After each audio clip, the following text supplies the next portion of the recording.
గురూజీ 72 గంటల్లోనే ఫోన్లోని అద్భుతమైన జ్యోతిష్య పరిష్కారం చూపిస్తారు. నమ్మండి, నమ్మకపోండి, ఇది నిజం. శ్మశాన కాళి రుద్ర చౌడీదేవి ఆరాధకులు #1 వశీకరణ స్పెషలిస్ట్ గురూజీ. మనిషి పుట్టుక నుండి చనిపోయే వరకు వచ్చే అన్ని క్లిష్టమైన సమస్యలకు పరిష్కారం ఇక్కడ లభిస్తుంది. విద్య, ఉద్యోగం, వ్యవహారం, స్త్రీ ప్రేమ, పెళ్లి, సంతానం, స్త్రీ పురుష వశీకరణం, భూవశం, భార్యాభర్తల కలహాలు, కోర్టు సమస్యలు, విడాకుల సమస్యలు, చేతబడి, అప్పుల బాధ, ఇంకా మీకు ఎలాంటి సమస్యలు ఉన్నా 72 గంటల్లోనే శాశ్వత పరిష్కారం చేయబడును. శ్రీ గురుభ్యో నమః. హరి ఓం. శ్రీ మహాగణాధిపతే నమః. శ్రీ మహాసరస్వత్యై నమః. శ్రీ గురుభ్యో నమః. హరి ఓం. జాతవేదసే సునవామ సోమమరాతి యతో నిదహతి వేదః సునః పరిషతి దుర్గాని విశ్వానావేవ సింధుంధృతా జగ్నిః తామగ్నివర్ణం తపసా జ్వలంతీం వై రోచనీం కర్మఫలేషు జుష్టాం దుర్గాం దేవీగుం శరణమహం ప్రపద్యే. శుతరశితరశే నమః. ఇంద్రకీలాద్రిదుర్గే మల్లికార్జునేశ్వరానుగ్రహగడాక్షసిత్యర్థం.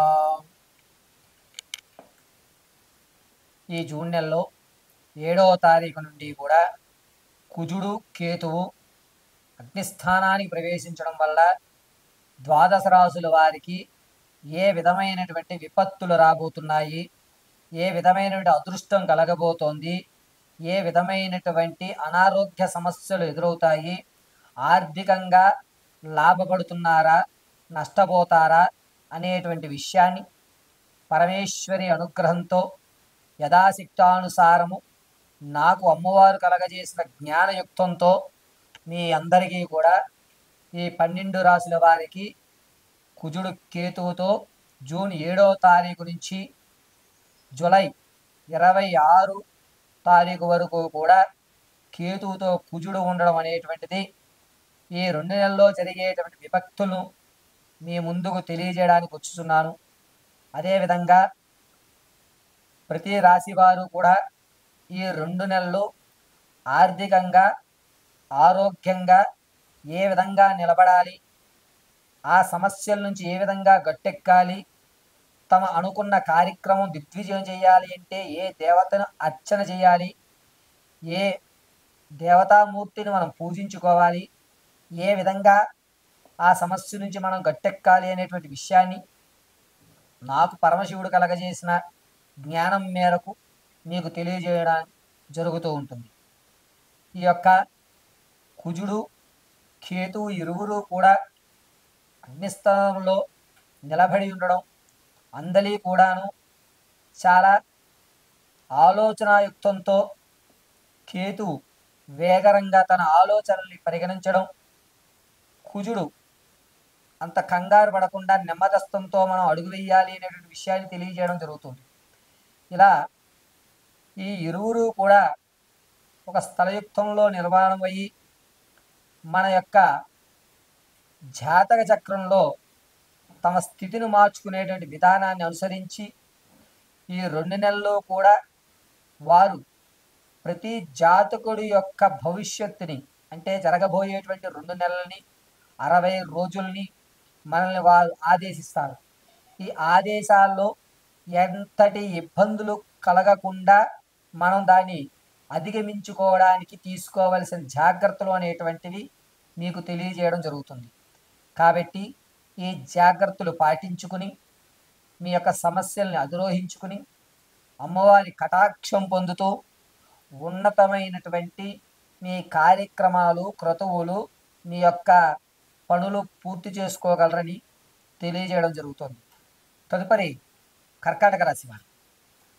పునర్వసు 4వ పాదం, పుష్యమి 4 పాదాలు, ఆశ్లేష నక్షత్ర 4 పాదాల వారు కూడా ఈ కర్కాటక రాశిలోకి ఇచ్చేస్తారు.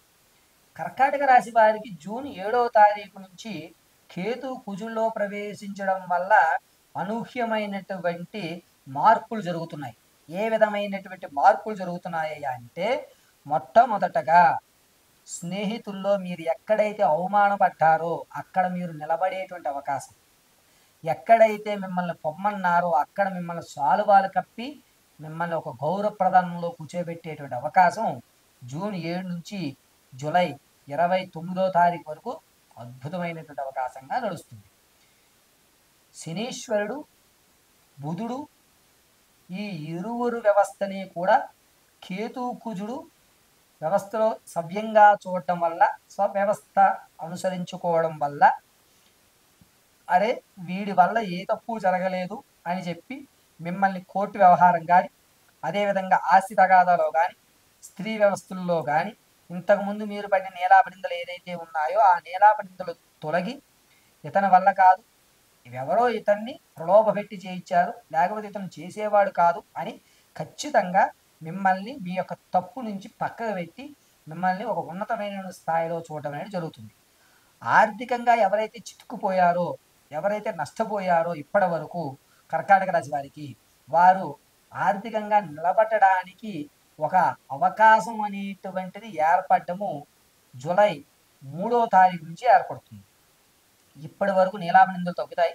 సరే ఏదైతే అయిందో ధనం తీసుకోవాలని చెప్పి మళ్ళా మీకు ధనాన్ని ఇవ్వడం, మిమ్మల్ని నమ్మడం, ఆ వ్యవస్థలో మీకు కావలసిన సౌకర్యాలన్నీ కూడా సమకూర్చడం అనేటువంటి జరగడం వల్ల జూలై 3 నుంచి ఆర్థికంగా మీరు అమ్మా పర్వాలేదు అనేటువంటి ఊపిరి పీల్చుకునే అవకాశం కర్కాటక రాశి వారికి ఏర్పడుతుంది.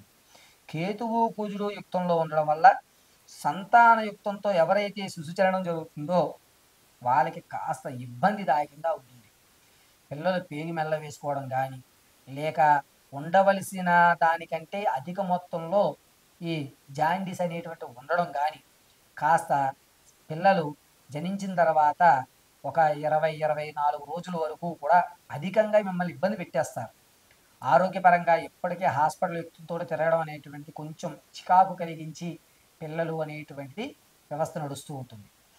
కర్కాటక రాశిలో ఉన్నటువంటి వారు వివాహయుక్తానికి ఎవరైతే చూస్తున్నారో వారికి వివాహం అయ్యేటువంటి అవకాశం ఖచ్చితంగా కలుగుతుంది. ప్రమోషన్లో కానీ, వ్యవస్థలో కానీ మీ మాట కానీ పెరగడం అనేటువంటిది ఉండడం వల్ల మిమ్మల్ని నమ్మి పెద్ద పెద్ద ప్రాజెక్ట్ అనేటువంటిది మీ చేతిలో పెట్టడం జూలై 3వ తారీఖు తర్వాత నుంచి మీ చేతిలో ఒక మంచి ప్రాజెక్టులు అనేటువంటివి ఏర్పడుతూ ఉంటాయి. కర్కాటక రాశి వారికి ముఖ్యంగా చెప్పుకోవాలి అంటే మోచెప్పులు అరిగిపోవడం కానీ, లేకపోతే మోచెప్పులు చేతి మోకాల దగ్గరవి కానీ, మోచెప్పలు కానీ గుజ్జు తగ్గడం అనేటువంటిది ఏర్పడి స్పైనల్ కార్డ్లో కాస్త ఇబ్బందులు అనేటువంటివి ఈ జూన్ 28 నుంచి జూలై 18వ తారీఖు వరకు కూడా ఎముకల దగ్గర ఉన్నటువంటి ద్రవ్యాలు ఏవైతే స్రవించేటువంటి ఉంటాయో అవి తగ్గేటువంటి అవకాశం ఉంటుంది. మోకాల ఆపరేషన్ చేయించుకోవడం కానీ, లేదా స్పైనల్ కార్డు ఎక్కడి నుంచి పడి స్పైనల్ కార్డు కొంచెం డిస్క్ జరగడం లాంటివి జరుగుతూ ఉంటాయి. ప్రమాదాలు ఎక్కువ జరుగుతూ ఉంటాయి. కాబట్టి నేను చెప్పిన ఈ సమయంలో చాలా జాగ్రత్తగా ఉండండి. కేతువు మీ యొక్క రక్తాన్ని వ్యవస్థని బయటకు చూసేటువంటి అవకాశం కుజుడితో కలిసి ఉండడం వల్ల జరుగుతోంది. కుజుడు రక్తవర్ణ యుక్తానికి సంబంధించిన వాడు. కర్కాటక రాశి వారికి ప్రమాదాలు జరిగేటువంటి అవకాశం, అంటే మీ రక్తాన్ని మీరే చూసేటువంటి అవకాశం జరుగుతూ ఉంటుంది. కావున ఈ యొక్క జూలై 23 నుంచి జాగ్రత్తగా ఉండండి. కర్కాటక రాశి వారు ఆడవారు కానీ మగవారు కానీ ఎవరన్నా సరే ప్రతినిత్యము కూడా లలితా సహస్రనామం వినడం, మంగళవారము ఆదివారం పరవాన్నం నైవేద్యం పెట్టి కుక్కగా పెట్టి తర్వాత మీరు భుజించడం అనేటువంటిది చెప్పదగ్గ సూచన. ఇలా చేయడం వల్ల కర్కాటక రాశి వారికి ప్రమాదాల నుంచి బయటపడేటువంటి అవకాశం ఏర్పడుతూ ఉంటుంది. ఖచ్చితంగా లలితా సహస్రనామాన్ని ఈ 2 నెలలు వినండి. వచ్చిన వాళ్ళు పఠించి పరవాన్నం నైవేద్యం పెట్టండి. పరమేశ్వరార్పణం. ప్రతి నెల కూడా కొన్ని విశిష్టమైనటువంటి రోజులు అనేటువంటివి ఏర్పడుతూ ఉంటాయి. ఆ రోజుల్లో మనం కొన్ని విధానాల్లో దేవతార్చన చేసుకోవడం వల్ల, కొన్ని దేవాలయాలు దర్శనం చేయడం వల్ల, కొన్ని వ్రతాలు ఆచరించుకోవడం వల్ల అద్భుతమైనటువంటి ఫలితాలను మనకు అందిపుచ్చుకుంటూ ఉంటాం. ప్రతి నెల కూడా సంకటహర చతుర్థి, అదేవిధంగా ప్రతి నెలలో ఏకాదశి రోజు ఏం చేసుకోవాలి, సంకటహర చతుర్థికి ఏ విధంగా ఉండాలి, ఈ నెలలో మనం ఏ ఏ తిథుల్లో ఏ పని చేస్తే కనుక లక్ష్మీదేవి మనం అనుగ్రహిస్తుంది, ఆర్థిక ఇబ్బందుల నుంచి మనం బయటపడతాము, ఆరోగ్య సమస్య అనేటువంటి మన దగ్గరికి రాకుండా ఉంటుంది, నరఘోష మన ఇంటి వైపు తొంగి చూడకుండా ఉంటుంది అనేటువంటి విషయాలు ప్రతి నెల కూడా మనం కొన్ని తిథుల్లో కొన్ని యొక్క రోజుల్లో కొన్ని పనులు చేసుకోవడం వల్ల మనం ఒక స్థాయి నుంచి మరొక స్థాయికి వెళ్ళడానికి ఒక ఎనర్జీ లెవెల్స్ అనేటువంటి మనం తీసుకుంటూ ఉంటాం.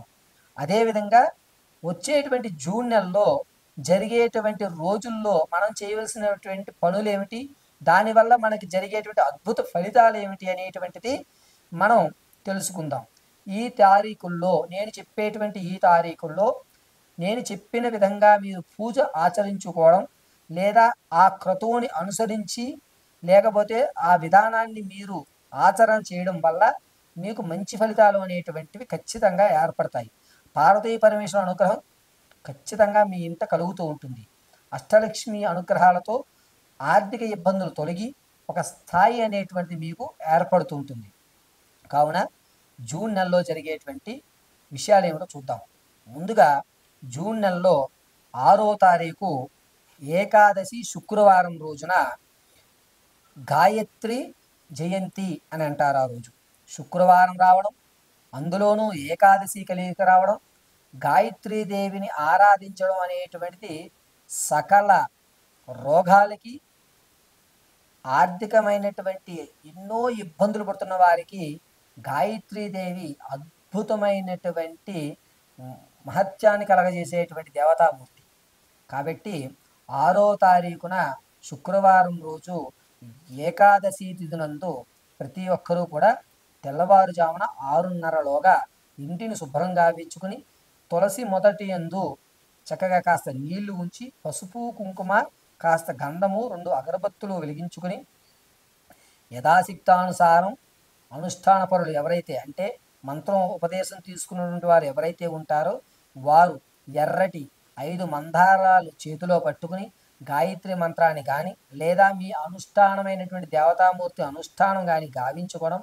గురుగారు మాకు ఎటువంటి మంత్రోపదేశం లేదు అన్నటువంటి వారు ఓం ఐం శ్రీమాత్రే నమః అని 108 సార్లు పఠించుకుని ఈ 5 మందారాల్ని కళ్ళగద్దుకుని 5 వైపులా అంటే 4 దిక్కులా కూడా 4 మందారాలు వచ్చి మరొక మందారాన్ని తులసి పై భాగంలో ఉంచగలిగితే గనక వారికి గాయత్రీదేవి అనుగ్రహం పరిపూర్ణంగా కలిగి 6th సెన్స్ అనేటువంటిది ప్రారంభమయ్యి మీ యొక్క సమస్యలకు పరిష్కారం అనేటువంటిది ఏర్పడుతుంది.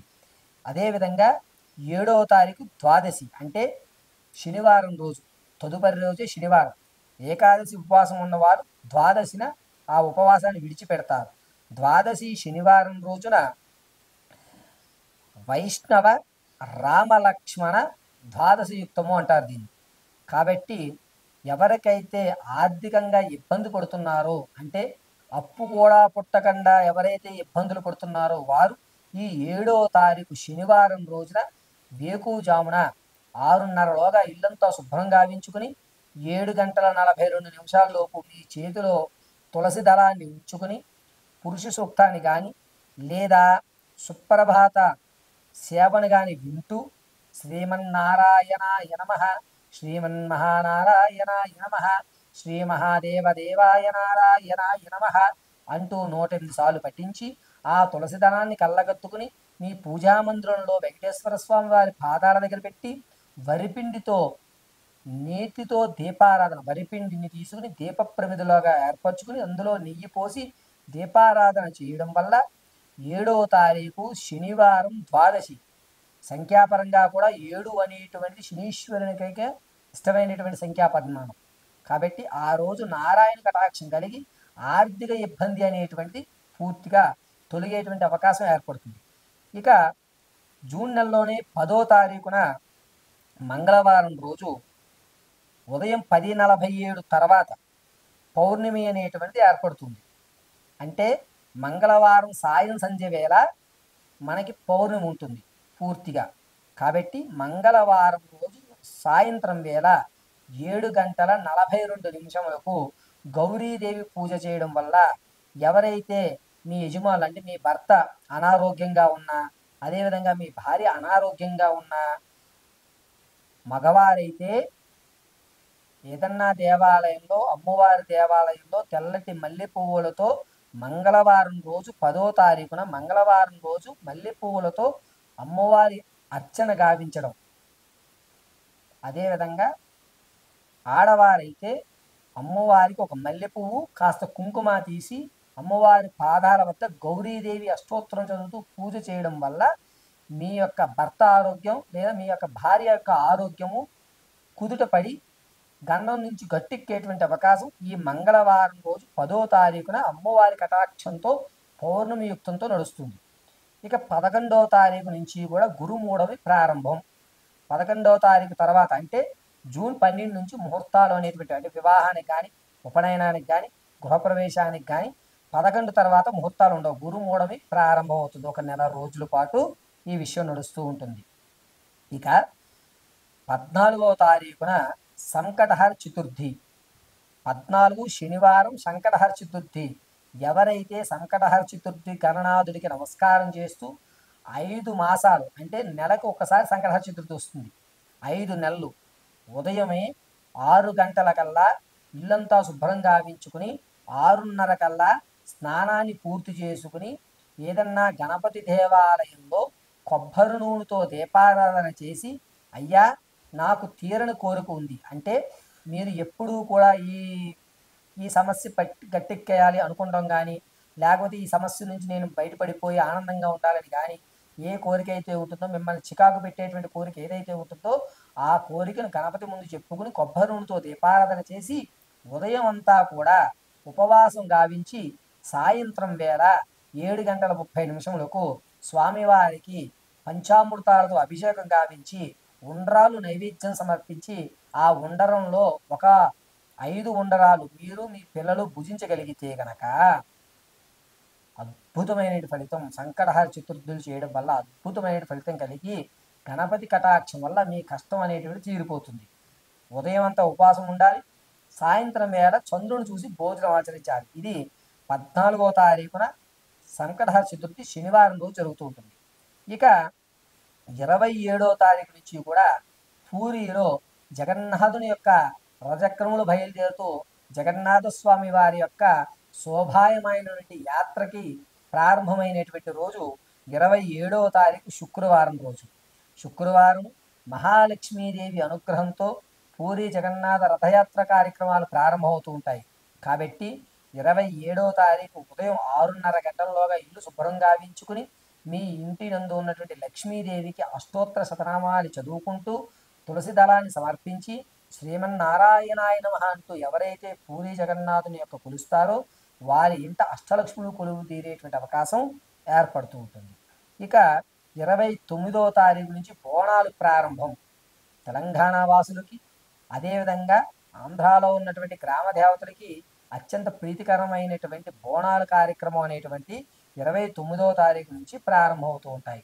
ఈ బోనాలు ఎవరైతే అమ్మని త్రికరణ శుద్ధిగా నమ్మి బోనం సమర్పిస్తారో మరుసటి ఏడాది బోనం ఎత్తే సమయానికి మీ ఎంతటి కష్టమన్నా సరే అమ్మవారు తీసి పక్కన పెడుతుంది. అమ్మవారి పాదాలను మర్చిపోకుండా బోన కార్యక్రమాలు ఏర్పరచుకుని అందరూ కూడా అమ్మవారి కృపాకటాక్షాలకు లోబడి ఈ జూన్ నెలలో నేను చెప్పిన ఈ తిథుల్లో మీరు పూజను ఆచరించినట్లయితే గనక మీ కష్టం అనేటువంటి దూరమయ్యి సుఖ సంతోషాలతో ఆ యొక్క నారాయణి అనుగ్రహం పరిపూర్ణంగా కలుగుతుంది. పరమేశ్వర అనుగ్రహ సిద్ధ్యర్థం